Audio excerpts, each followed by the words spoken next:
¿Qué tal, amigos, amigas? Es un enorme placer estar una vez más con ustedes en esta deliciosa tarde. Sin mucho frío ahora, está muy agradable el ambiente, fresco, digamos, una tarde fresca de enero. Es la emisión 21 de Minucias del Idioma, ya la número 21. Estimados amigos, y con mucho gusto, pues estamos haciendo este programa para ustedes, para que juntos aprendamos y mejoremos nuestra manera de utilizar esta bella herramienta que se llama idioma. Hoy, como siempre, transmitimos desde luego a través de contraparte.mx o a través de Facebook escribiendo Hoy Contraparte. Y como siempre tenemos las distintas secciones, nuestra trivia, platicaremos de libros, platicaremos de la sección Son Famosos, pero ¿cómo hablan? Y por supuesto también acerca del origen de algunas palabras y el tema central que es nuestros disparates. Por eso siempre estoy acompañado gratamente de un libro, mi libro Disparatario 1 de Editorial Trías, que les recomiendo muchísimo.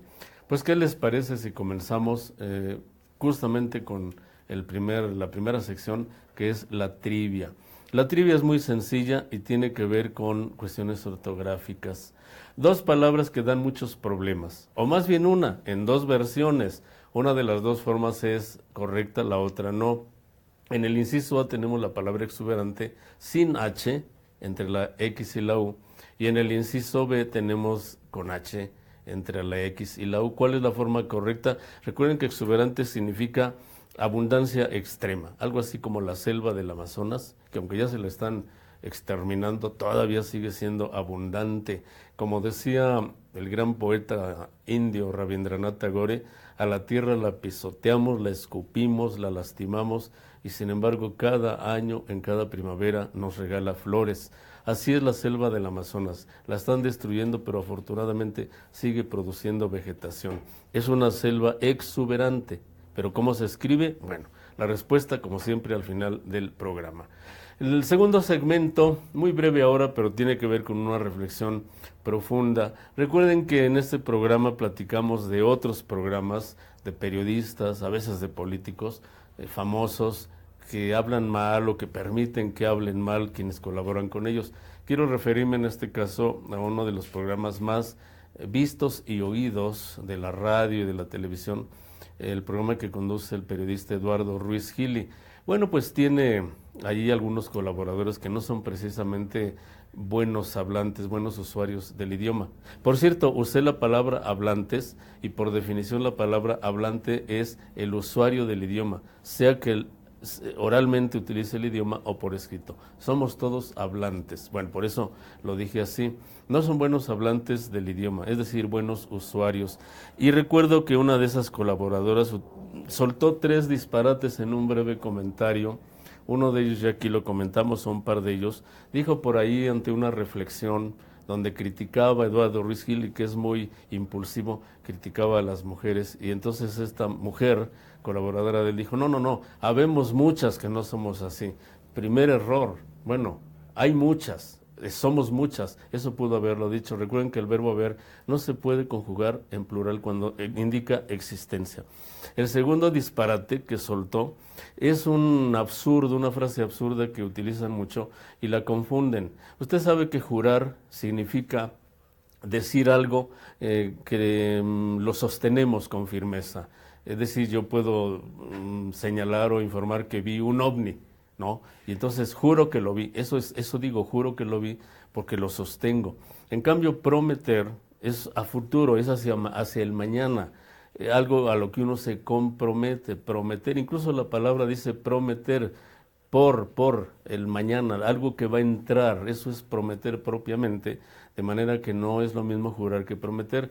Y bueno, esta mujer, sin más, dijo cuando Eduardo Ruiz le preguntó que si eso era cierto, y ella contestó, te lo prometo. En lugar de decir te lo juro, lo sostengo, dijo te lo prometo. Y es muy común este error en los medios de comunicación terrible. Insisto mucho en qué caramba les enseñan en las escuelas de comunicación. Y la otra, también una frase recurrente, permanente, disparate, el vuelvo a repetir. Recuerden, amigos, amigas, que volver ya implica de suyo repetición. Entonces no es correcto escribir o armar paráfrasis, perífrasis, ojo con eso, perífrasis. Paráfrasis es una especie de analogía de algo que se dice o una manera de decir lo mismo de otro modo, una expresión que se cuenta de otro modo, es una paráfrasis. No, quise decir perífrasis verbal, cuando utiliza usted un verbo y otro verbo y lo suma. Eso, el idioma español permite eso, pero en este caso es válido decir, vuelvo a comentar, vuelvo a informar, porque esos tres verbos no implican repetición, pero cuando dices vuelvo a repetir, vuelvo a insistir, ya está usted cayendo en una especie de redundancia, en un pleonasmo absurdo y innecesario. Bastaría con que dijera repito, insisto, ahí está diciendo en automático que ya lo está diciendo otra vez. Pues esta colaboradora de Eduardo Ruiz Giles soltó esos tres disparates al hilo y pues no habla muy bien del programa, porque en otras circunstancias el propio Eduardo habría dicho, oye, estás hablando mal, usa bien el idioma, la hubiera corregido, pero también él se la creyó, o sea que tan bueno el Pinto como el Colorado. Es una pena, ¿no? Porque son programas de carácter nacional que mal educan. Dicho esto, pues vamos a la otra sección gustada, también ahora breve, y que tiene que ver con lo que nos dicen las palabras. Las palabras, les he platicado, hablan por sí mismas, nos cuentan historias, nos cuentan muchas cosas. Esta rama de la lingüística llamada filología, que estudia justamente la cultura de los pueblos, la historia de los pueblos a partir de una palabra. Estamos en enero. Tiene que ver la palabra que hoy quiero comentar con enero. La palabra enero, el mes, primer mes del año, tiene un origen. Desde luego, recuerden que los nombres de los meses que usamos nosotros, y también en inglés, por cierto, son de origen latino. De manera que enero tiene una raíz que es jano. Por eso en inglés es January, empieza con J. Es lo mismo que enero, pero es January. Simplemente en el idioma español sufrió una evolución la palabra jano latina, para dar lugar a la forma enero como ahora la conocemos. Bueno, el asunto es que había un dios en Roma. Los romanos tenían muchos dioses, tenían una religión politeísta. Había dioses del jardín que se llamaban Lares, había dioses por todas partes, y uno de esos dioses era Jano. Estaba dedicado al primer mes del año, y tenía una característica, era un dios de dos caras, le llamaban bifronte, en lo que es la nuca, tenía otra cara. ¿Por qué? Porque ese dios, cuando empezaba un año nuevo, miraba al frente el año que empezaba, pero también con su otro rostro miraba el año que se quedaba, un poquito para vigilarlo, ¿no? Mientras avanzaba el otro año. Y en honor de este dios se derivó el nombre de ese primer mes, enero. De ahí viene, repito, la relación más directa es en el inglés, que es January, digamos, por ahí vendría la palabra, si lo dijéramos así en español, de esa forma se derivó en enero. Así que ahí está otra explicación de por qué, amigos, amigas, deberíamos de estudiar más a fondo el idioma, conocer más de la historia y la cultura de los pueblos a través del origen de las palabras. Lo que nos dicen las palabras es muy rico. Bueno, vamos ahora a los libros. Por supuesto, aquí hablamos de libros todo el tiempo, y me comprometí, aquí sí usé bien, les prometí, no dije les juro, en todo caso les juré. Les prometí que iba a leer muchos libros este año, y pues ya empecé, y les dije que estaba leyendo Cumbres Borrascosas, esta novela famosísima del romanticismo inglés, escrita por Emily Bronte. Pues ya la terminé, hace 2-3 días la terminé, una novela formidable, Cumbres Borrascosas, trágica, fuerte, muy intensa, una novela romántica de amor y muerte, porque recuerden que el romanticismo se caracterizaba por esa cercanía, ese apego a la muerte, a lo sombrío. Tienen que leerla, amigos, porque de verdad nos deja tiene un final excelente, nos deja un gran sabor de boca y muchas enseñanzas. Además, Además aprendemos un poquito cómo era en esa época, estamos hablando de hace casi 2 siglos, cómo era el trato hacia las mujeres. Era un poquito complicado y vale la pena incluso aprender historia a partir de la literatura. El otro libro, que también llevo a la mitad, ya les había platicado, se llama Cuentos del General, de don Vicente Riva Palacio. Es un libro de cuentos formidable, lleno de costumbres, lleno de anécdotas, de leyendas convertidas en cuentos. Y bueno, hay un cuento, ya les platiqué el cuento del perico, ¿se acuerdan? El maestro que tenía un grupo de alumnos y se les fugó un perico y fue y fundó una escuela en el bosque a partir de que oía al maestro cómo recitaban como letanía con sus alumnos los temas de gramática o de aritmética. Bueno, pues recientemente leí otro cuento de este libro que se llama Un divorcio. Es formidable, quiero platicárselo porque eso los va a motivar. Resulta que el león y la leona, los reyes de la selva, decidieron divorciarse, separarse. ¿Por qué se divorciaron? Porque el león, el rey de la selva, sostenía que su esposa, la leona, tenía mal aliento y eso le disgustaba, entonces para él era motivo de separación. Consultaron a la asamblea jurídica, digamos, y entonces recurrieron a diversos animales para que dieran su opinión. Llegó el asno fue, olió a la leona, puso su nariz cerca de la boca y entonces el asno dijo, no le huele, no tiene mal aliento. No es cierto, tiene mal aliento, el asno afirmó, tiene mal aliento. ¿Qué pasó? Que la leona en un descuido mató al pobre asno, lo alcanzó y lo mató en venganza. Siguió otro animal, el caballo. Fue el caballo, olió a la leona y dijo, tiene buen aliento. Mentira que tenga mal aliento. Pues se enojó el león y entonces el león mató al caballo. Vino un changuito, un mono, y el mono, no tonto, dijo, a veces tiene buen aliento, a veces tiene mal aliento, y entonces lo partieron en dos. Uno lo jaló por un lado, otro por otro, todos lo mataron. Llegó el zorro que era más vivo, más inteligente. Olió con atención a la leona y entonces cuando le pidieron su veredicto dijo, tengo catarro, es decir, no huelo. Y se salvó. Buena enseñanza, ¿no? No se metan ustedes en problemas de otros. Ese es el mensaje de este hermoso cuento de don Vicente Riva Palacio. Y bueno, por último, también estoy ya iniciando y ya también llevo muy avanzado la famosa obra de teatro de Edmond Rostand, este autor francés, y la gran obra Cyrano de Bergerac, este personaje de la enorme nariz que tuvo que resignarse a darle el amor de la mujer que amaba, Roxana, al primo de ella, que era medio bruto e ignorante, y él le sirve algo así como de Celestino, porque gracias a sus versos, a sus palabras, finalmente ella se queda con él. Y él tiene que resignarse. Es una obra de teatro. La estoy leyendo, no la he terminado, pero es muy conocida la historia. Cuando la termine junto con los cuentos del general, espero que para el próximo programa les platico más a fondo de estos dos maravillosos libros.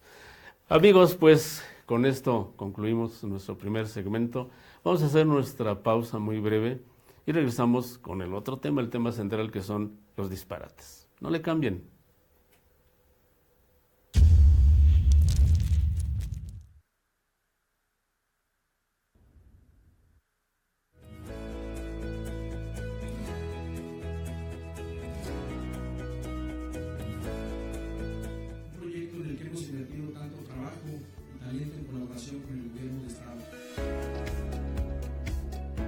El objetivo del proyecto es aprovechar el afloramiento de agua sulfurosa y una vez potabilizada el agua, incorporarla a la red de distribución de la ciudad.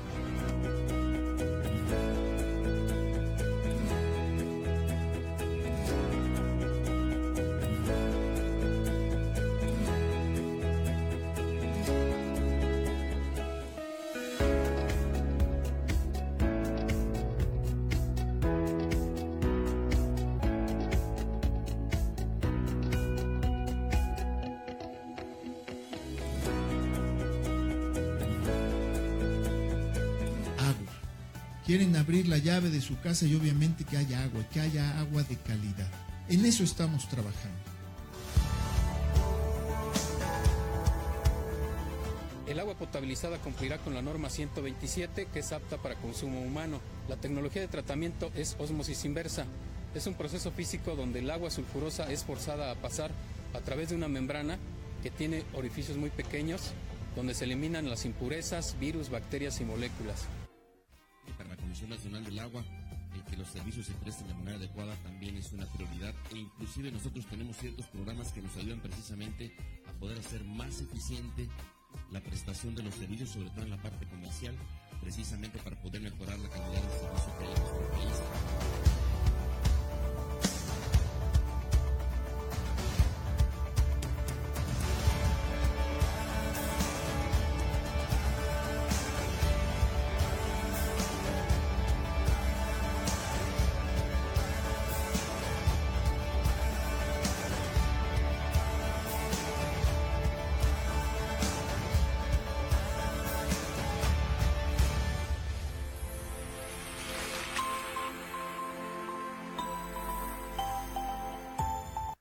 Emprenderemos el mejoramiento de la imagen urbana de la Avenida Juárez. Agradezco al presidente municipal Luis Bank por su gran disposición a trabajar conjuntamente con la capital. Gracias.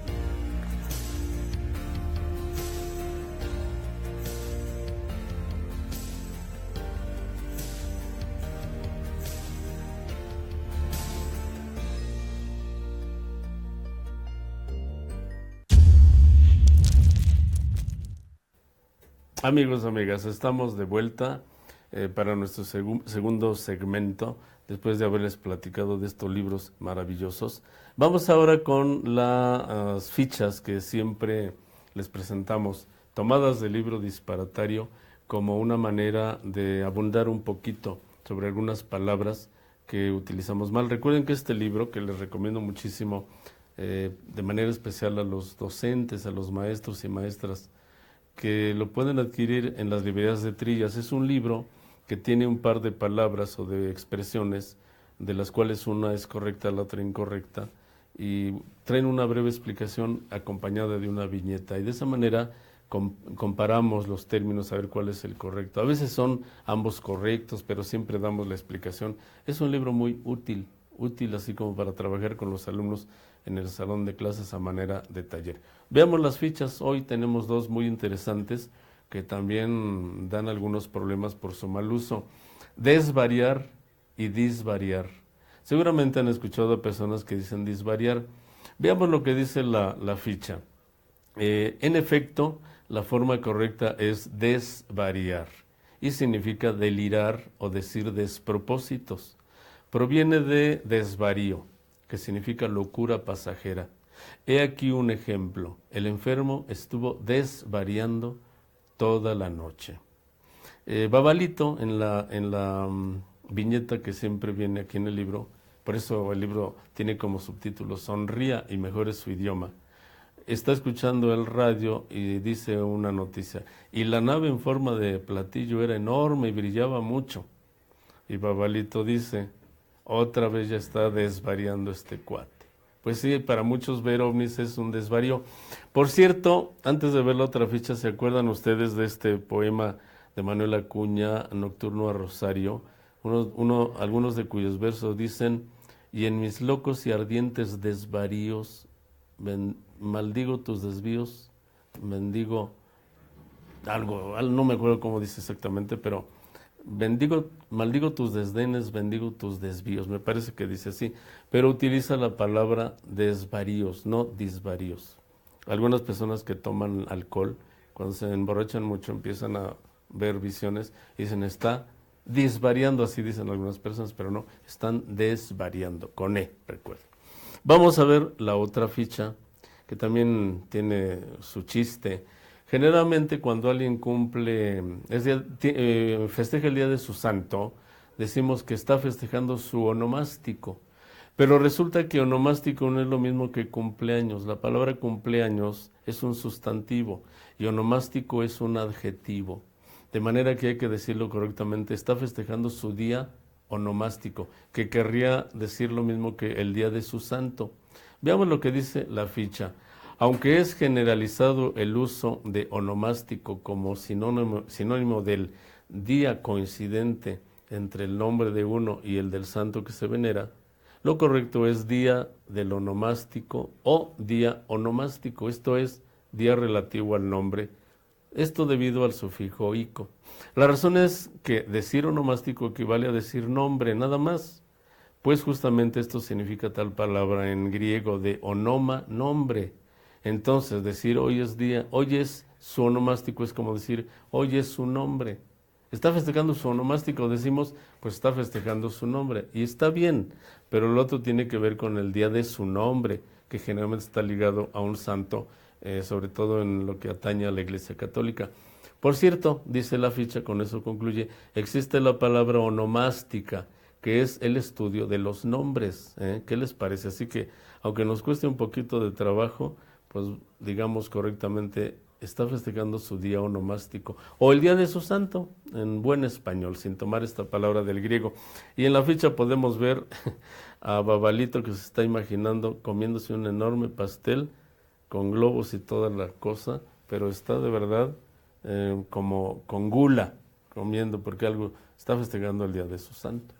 Cuidado con estas dos palabras, utilicémoslas bien, nada nos cuesta, nos vamos a ver y a oír mejor. Mejoremos nuestra imagen, mejorando la manera en que empleamos el idioma. Y ya que estamos en esta línea de los disparates, amigos, ¿qué les parece? Si hacemos un breve recuento justamente de algunos otros disparates para abundar. Bueno, ahí les va uno también muy recurrente, particularmente en las escuelas primarias. A veces no entiendo, a veces no comprendo qué sucede con la educación en México.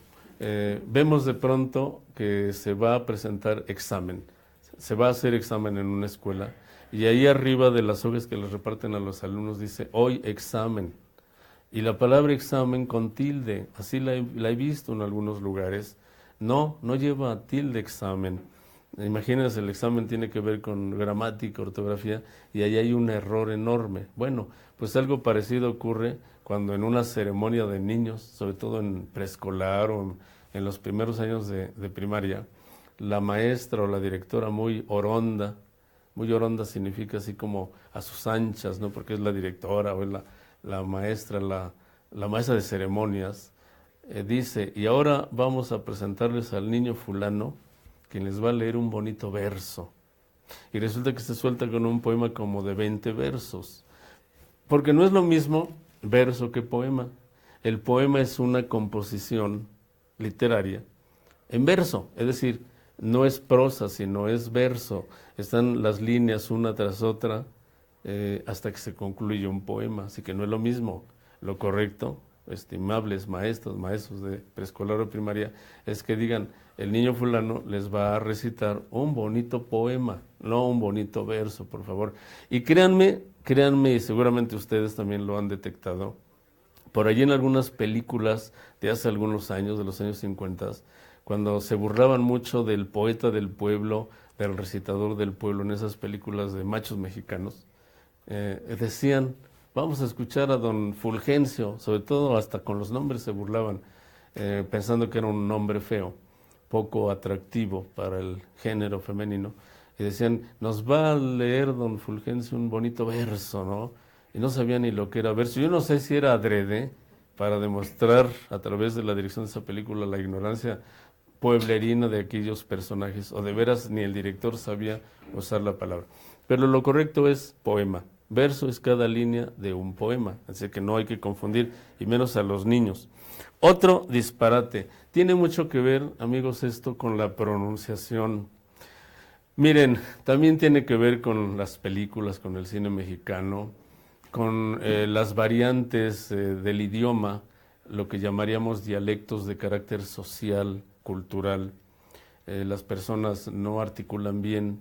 ¿Se acuerdan de Cantinflas, este gran mimo mexicano que deformaba las palabras? Pero todos entendíamos que era un poquito adrede porque era el personaje peladito, ignorante en la Ciudad de México de los años 40, 50. Pero yo creo que eso influyó muchísimo también en la manera de hablar de muchos. Y no es del todo bueno porque las consecuencias son desastrosas. Esas películas nos divierten, pero nos hacen pensar que hablar mal es lo de menos o hablar bien realmente no sirve, ¿no? Entonces hay que tener un poquito de cuidado, entender que solo son películas. Pero bueno, un ejemplo es lo que les voy a decir. Personas que dicen, vengamos, reduzcamos. He escuchado a gente con buen nivel educativo así, decir eso, reduzcamos, vengamos. Tiene que ver mucho con esta influencia de las películas de los 40, 50 de personajes como Cantinflas. Y ya ni qué decir por ahí del el gran éxito que tuvo esta serie de Chespirito, Roberto Gómez Bolaños, El Chavo del Ocho, en donde los personajes, los niños que eran muy ignorantes, en la famosa escuelita del profesor Girafales, usaban mucho este tipo de términos, disparates, a propósito, desde luego, contados por Chespirito, pero que generaron en muchos niños este desprecio, pienso yo, por el idioma. Y miren, lo que menos les recomiendo es sentir desprecio o desdén por el idioma. Repito, es la herramienta básica de la comunicación. Cualquier mal empleo de una palabra nos puede meter en problemas o podemos generar disgustos en muchas personas, lastimar a más de una persona, porque le decimos algo que no sabíamos que significaba algo grosero, no lo sabemos. Entonces, más vale de verdad restringir y pensar que esas series de televisión o esas películas pues eran eso, para entretenernos un rato, pero que nuestro deber pues es prepararnos, seguir cultivándonos, leer mucho.